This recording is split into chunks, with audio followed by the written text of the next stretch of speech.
Hey friends, and welcome to the Wine CEO podcast show. I'm so excited for you to join me in today's episode as I take a trip to Burgundy, France. My name is Sarah, and I'm a certified sommelier and host of the Wine CEO podcast show. And I had the great opportunity just a few weeks ago to visit Burgundy. I stayed in Beaune and I visited a vineyard just outside of Beaune in the Pommard region. The vineyard belonged to the Armand Heitz winery, and I had the great opportunity to tour with the cellar door manager, Benoit, from Armand Heitz winery. And we got to talk a little bit about the winery, the history of the region, and what makes the wines from Burgundy so special compared to the rest of France and the rest of the world. Let's dive into my conversation with Benoit, and hopefully you learn a little bit more about Burgundy and the amazing things that are coming from the Armand Heitz winery as well.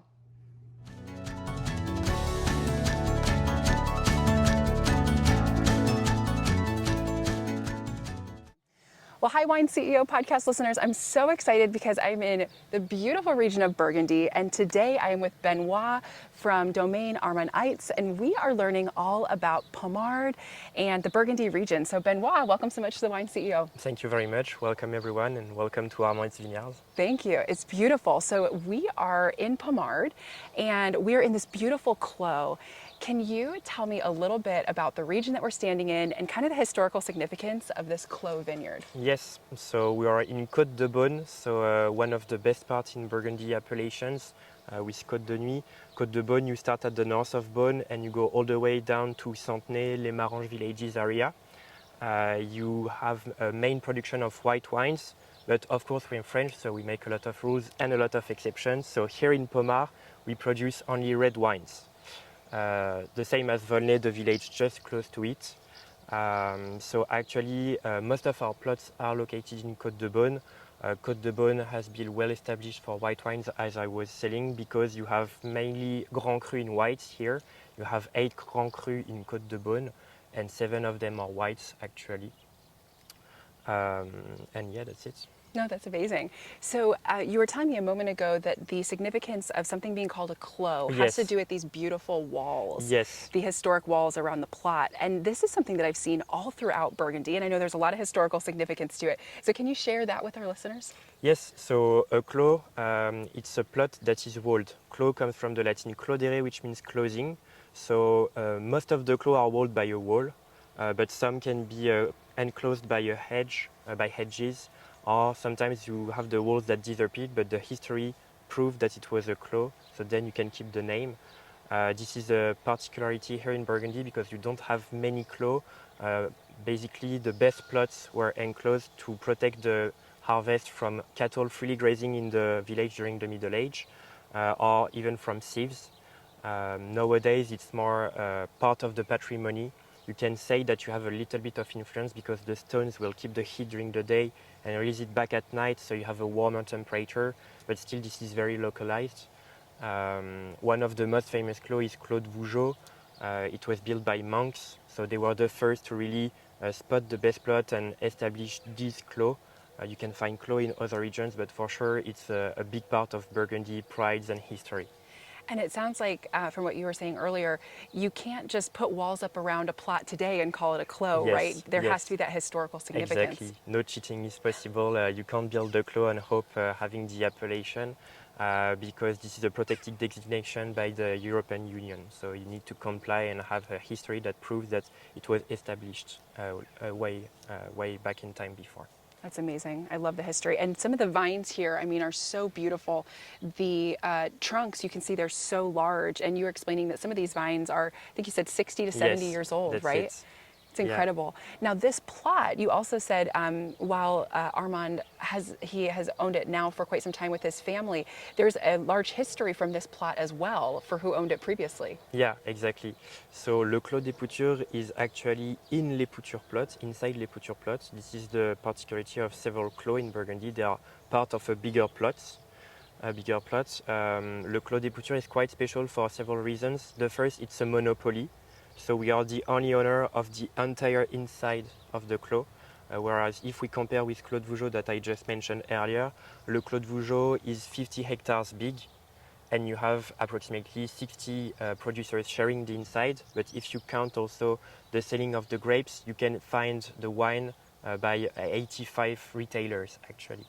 So a monopoly ensures that you are the only one to put the wine on the market, so it's even better when it's a clos.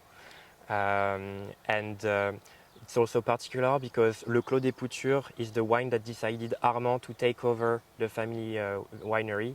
He tasted it, he was hesitating between becoming a skipper or a winemaker, and after tasting Le Clos des Poutures, he went for taking over the winery. I love it. That's amazing. So tell me a little bit more about the history of Armand Heitz, of the domain and the family. You mentioned that he took the winery over from his mother. So tell us a little bit about that. Yeah, so the history of the vineyard, the winery, traces back to 1857. At the time, this is a local Négociant family, the Niéventé family, who buys some plots to create a vineyard. They buy the plots from Jules Ouvrard, who is a local, very famous man because he renovated Le Clos de Vougeot, and he was also owner of La Romanée-Conti vineyard back in the time. Unfortunately for him, he didn't have any heirs, so all his plots were sold when he died. So the Armand's ancestors, the Niéventé family, were able to buy some plots from him. So this is in 1857. Then 20 years later, you have the phylloxera crisis in 1875. So it's very difficult for winemakers. Most of them go bankrupted or have to sell some plots to survive. We are finally saved in 1900 by Georges Lochardet, another wine negociant, who came, married the heir of the original family, and brought with him 20 hectares, mainly located in Cote de Beaune. And today, nowadays, we still have mainly plots located in Cote de Beaune. So he shaped the actual vineyard. And then nothing very important happens until Armand's mother, Brigitte Lochardet, who took over in 1983 and who converted the vineyard into organic. But at the time, we weren't bottling, we weren't making the wine. We were leasing the plots or selling the harvest to Maison Joseph Drouin, which is in Beaune, just close to here. So when Armand came back in 2012, he had to reclaim his plots. So he started with Le Clos des Poutures, 4 hectares in total. The Clos des Poutures is only 0.7 hectares, but this is more than enough to start with. And nowadays we've reached 23 hectares in Burgundy, 8 hectares in Beaujolais, so 31 hectares in total, which is quite big because the average in Burgundy is about 7 hectares for a family vineyard, basically. Okay, so Benoit, one of the things that I think is so amazing is that throughout the Burgundy region, the soil can be so different from one plot to the next. And obviously that adds such character to the final wine. So can you tell me a little bit about the uniqueness of the soil here in this plot and through Pommard in general? Yes, so the geological history of Burgundy shaped a lot of different terroir soil. So actually, Côte de Beaune, it's different from Côte de Nuit, which is between Dijon and the north of Beaune, because in Côte de Nuit you mainly have limestone soils. So limestone, this is up like this small white rock. So you have more limestone soils, and actually they confer more grace, more elegance to the red wines. They are always very refined, not too overexpressing their aromas. Here in Côte de Beaune, this is a little bit different because actually the limestone from the Côte de Nuit is plunging deep, and on top of it you have some clay, some marl, some silt that will bring more richer wines. So in the reds you have more full-bodied wines, especially in Pommard. They are very famous for being very strong, with an amazing aging potential and some beautiful character with sometimes wild aromas. We may talk about animal aromas like leather, fur, gamey. And then as you go south, you will have the limestone that will emerge once again. So you will have beautiful mineral white wines like in Chassagne, Montrachet. Meursault is kind of in the between. So this is why you have some beautiful, rich, buttery Meursault white wines, basically. But still, once again, depending on the precise location of your plot, you may have a little bit more limestone, so a little bit more minerality. So this is what is amazing in Burgundy. This is, you can walk 10 meters and you don't have the same soil at all.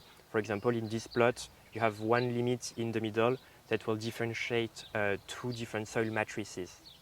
It's amazing. I mean, I love because you can literally see how this soil is just maybe a little darker and a little bit softer, and then the soil right on the side, you can see so much more limestone. I mean, it truly Yeah. is incredible because in such a small area, you can see such differences in the soil that can have, again, such great impact on the wine. I love that.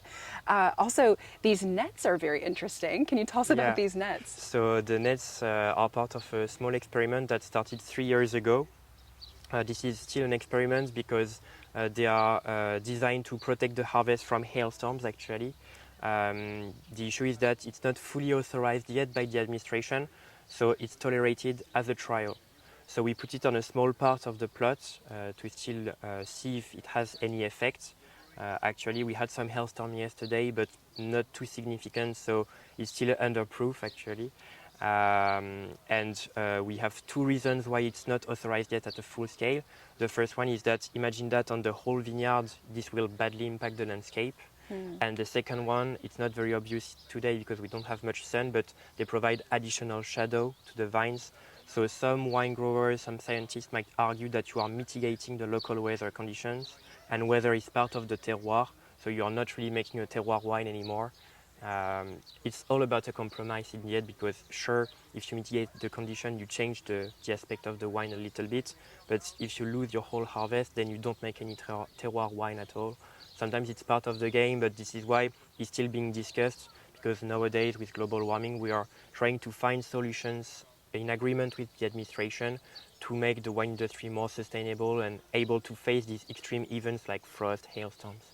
It was amazing because it's July and it was very hot yesterday. It was like Yes. 95 degrees Fahrenheit, and I was shocked that there was a hailstorm last night. Yeah. I was completely surprised because coming from Florida, I'm not used to hail in the middle of the summer, and these were large hailstones. Yes. I mean, enough that I was worried that there could have impact on some of the local grapes. Yes. And it sounds like here, thankfully, no immediate impact that's aware that folks have seen quite yet. But there could be others in the region. So I can see why it would be such a challenge Yeah. and something that as a winemaker, you have to protect the crop that you have, right? I appreciate you mentioning just the sustainability and approach toward making sure that there is a continuous focus on efforts to, protect the local landscape.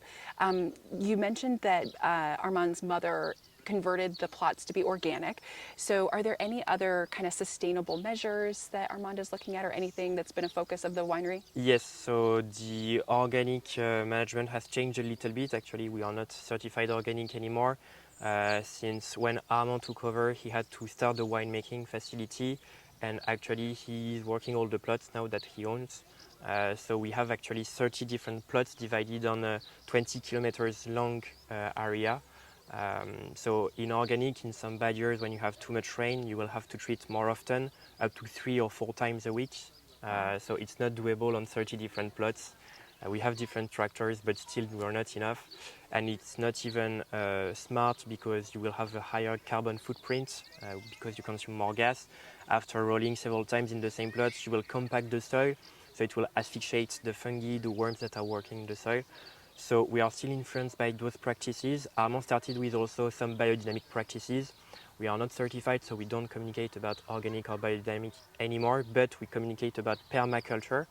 Permaculture, this is this idea of having both vegetal species and animal species in the same place, complementing each other and recreating a sustainable ecosystem.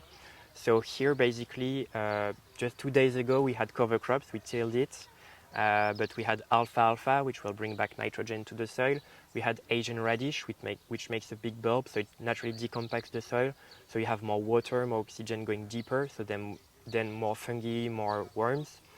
We plant also some rye, wheat, buckwheat, mustard, sunflowers. Because they will bloom, they will attract pollinators. So you will have a better balance at the surface of the plot, so a better natural control of the pests in the vineyard. And then for the bigger animal parts, we have a cattle farm actually, 45 minutes by car from here, with Charolais, white cows that you see all over the place, and Salaire, which are brown and furry with horns. We use those two breeds to produce meat that we sell to local hotels, restaurants. And we use the manure to fertilize our soil. So there is this virtuous cycle that is put back, even to the point that we give also the stems to graze to the cattle after harvest. That's amazing. Yeah. I love that. So Benoit, one of the things that can be somewhat daunting when you're first learning about Burgundy is the different classification system. So can you walk our listeners through just a really quick overview of the classification system here in Burgundy? Yes, sure. So the wines are divided in 4 different layers actually. You have the entry-level wines that are produced as regional appellation. So for example, Bourgogne, Cote Bourguignon. As soon as you have a reference to the region, you can go for a regional appellation. You have 7 different regional appellations in Burgundy, and they are mainly located in the valley actually. So here we are at the bottom of the hill, but if you go deeper in the valley, in the Bed River Valley, you can see you have some clay here, but there it's mainly clay. You don't have any limestone there. So clay is a permeable rock, so you will keep a lot of water in your soil. So actually, if you plant vines on top of clay, you will have more water in your fruit as well. So easy drinking wines, fruity wine, not necessarily well suited for aging. So mainly regional appellation in the valley. Here we arrive at the bottom of the hill, so it's still flat, but actually, as I told you, you have more limestone in the plots, you have the small rocks at the surface. You have also, most of the time, a shallower layer of clay on top, so definitely less water, so you will have more concentration of the grape. So then you have more body in the reds, more minerality, more acidity in the whites. So at the bottom of the hill, around the villages, basically you will have either village appellation, and then above it, premier cru appellation. So this plot, for example, this is a premier cru. And then you have the hill behind us that you can divide in different parts, 2 main parts, to be honest. So you have the bottom and the middle part where you are supposed to find the best plots like Premier Cru or even Grand Cru. They are the best plots because you have a good drainage thanks to the aspects, but also a very good sun exposure. You concentrate the sunshine, so you have a further ripening, so even more concentration, and then you have a beautiful aging potential. And then when you pass the middle of the slope and you go to the top, the slope, the sun exposure start to be less important because the aspect will be a little bit flatter. Also you start to have some forest, so more humidity, more moisture, and you have pure limestone, so a hard bedrock that is a little bit harder for the vine to go through. So you will switch back to village or even regional appellation. For the anecdote, you have some wines labeled Haute Côte de Beaune or Haute Côte de Nuit. Haute means high in French because you are on top of the hill actually. So this is the common scheme, but we're French, so once again we love exceptions. So we don't have Grand Cru in every villages. So here in Pommard, for example, the best is Premier Cru.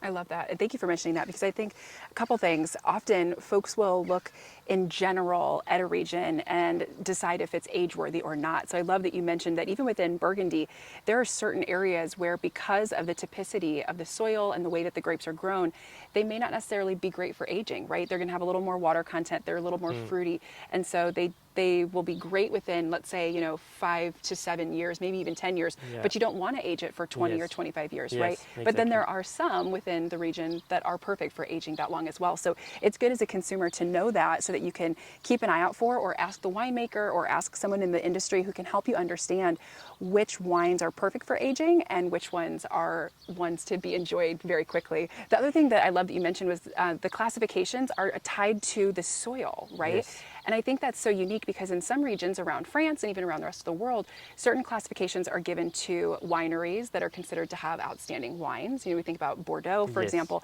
But here, it's not by winery name, it's by plot. So really that designation is given based on the uniqueness of the soil in that region, which I think is something that's so special to Burgundy as well. Yeah, exactly. So you have some wineries actually that are looking to acquire different plots in different villages because they want to have a complete range, because the classification, it's not the wineries, it's the plots actually. So this is a good target to want to diversify your range, to have different profiles but still highly regarded because highly classified. But this is the typicity of Burgundy. Okay, so Benoit, tell me, what's so special about Pommard? What's so special about the Cote de Beaune compared to the rest of Burgundy? Yeah, so as I told earlier, you have specific soils in Côte de Beaune that make richer wines actually. You have marvelous whites with this balance with buttery aromas, oaky aromas, ripened fruit and minerality. So this is dense, complex, but also very refreshing, very crispy at the same time. So you have marvelous aging potentials. Here in Pommard and Volnay, you have also a little bit of rivalry in terms of styles of the wine, because Pommard is described as very full-bodied, to have a big character, almost taste animal sometimes, whereas Volnay, the next door village, is described as having elegant wines, very charming, with caramelized fruit, sometimes even some chocolate or grilled coffee beans in the wine. This is very unique. Another thing which is quite unique is the landscape as well, because if you compare with Cote de Nuit, here you can see behind us you have a beautiful hill and you have some forest on top of the hill. Whereas when you drive or you walk in Cote de Nuit, you'll see that the top of the hill is very scarce, very poor. You have some bushes, but you don't have as many trees as here. Another funny fact is that in Côte de Beaune you are at the edge, the northern edge of a Mediterranean climate. So you still have cicadas. It's the last area where you can find cicadas. Basically, if you go further north, you won't hear them anymore in summer. And Côte de Beaune is also very interesting because you have some outstanding villages that are not very famous yet, like Saint-Aubin, Saint-Romain, Pernan-Vergelès, Ladois-Sérigny, etc. All those villages that even French people don't know about. When I arrived here 1 year ago, I discovered them. And they produce amazing wines, but with very good value, good bargains on the market. That's amazing.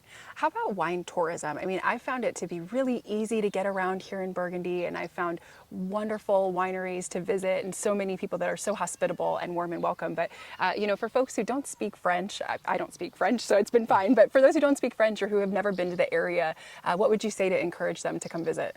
So actually, Burgundy is developing a lot the wine tourism, the welcoming facilities. For example, in Beaune, we just opened La Cité des Vins, which focused on the Burgundy wines and introduced the visitors to the specificities of Burgundy landscape, soils, wine styles. You have some tasting at the end. This is quite modern as well, with some videos that are really well made, where you can also learn about how a cooper makes the crafts, the barrels. So a lot of effort is done. You have a beautiful gastronomy to pair with the wine tasting as well. You have some websites also that help to book your tasting, like Airbnb Experience or Rue des Vignerons, which is more French. So if you are looking to find more small vineyards, family vineyards, you can go to Rue des Vignerons and you will find some. They offer tastings in English. So I think people are aware nowadays that wine tourism is good to increase the sales, but also to promote the image of the brand of the appellations in Burgundy. Burgundy is, in my opinion, the most complex wine region, because you have only 32,000 hectares, so roughly 80,000 acres, and you have 100 different appellations, whereas Bordeaux, you have 140,000 hectares, so roughly 300,000 acres, and you have only 65 different appellations. So you see, Burgundy is way more focused. There is all this thing about having the plots classified depending on the quality of the wine, and then when you get inside the plot, you have even more explanations about why this plot is so special and why the wine that you are drinking is so special.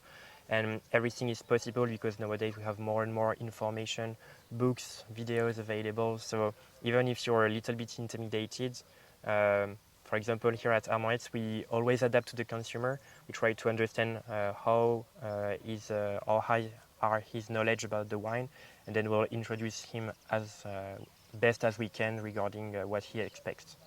I will admit that Burgundy can be a little intimidating because there's so many different variables that come into play, right? There's so many different regions and plots, and because of the unique legislation around the separations of the plots, it can be it's daunting, it's a little intimidating. But I appreciate your time because you've just made it so simple and talked so much about how to really understand it better. And I think the best way to be able to really understand Burgundy is to come visit. Honestly, you have to come see it and be able to understand the different plots and feel a little more comfortable. The one blessing is that there aren't too many grape varieties to keep track of, right? So exactly. That's a good thing. Yeah, thanks Pinot Noir and Chardonnay for exactly, that. Exactly. Yes, exactly. I love it. All right, friends, I hope you enjoyed my conversation with Benoit. I learned so much and had an awesome time visiting Armand Heitz Winery in the heart of Burgundy. It was a beautiful region to visit. So if you find yourself traveling to France in the near future, you definitely need to put Burgundy at the top of your list and make sure that you can visit this amazing region. Pommard especially is a cute little town just outside of Beaune, and it's so easy to visit Armand Heitz Winery. They have a beautiful cellar door and tasting room where you can enjoy some of their incredible wines. But Burgundy in general is a very great region for wine tourism. It's easy to drive around from one winery to the next. I found a lot of great resources online as I was contacting wineries. Armand Heitz, for example, is an experience where you can book their wine tastings through Airbnb experiences. So there's a lot of great ways that you can visit Burgundy, and if you want more information on that, don't hesitate to send me an email, sarah@thewineceo.com, or you can send me a message on Instagram @thewineceo. If you have a question about this episode or wine in general, I'm always here and happy to answer. Until next week, friends, I hope you drink something new and delicious, and I will catch you all in the next episode of the Wine CEO podcast.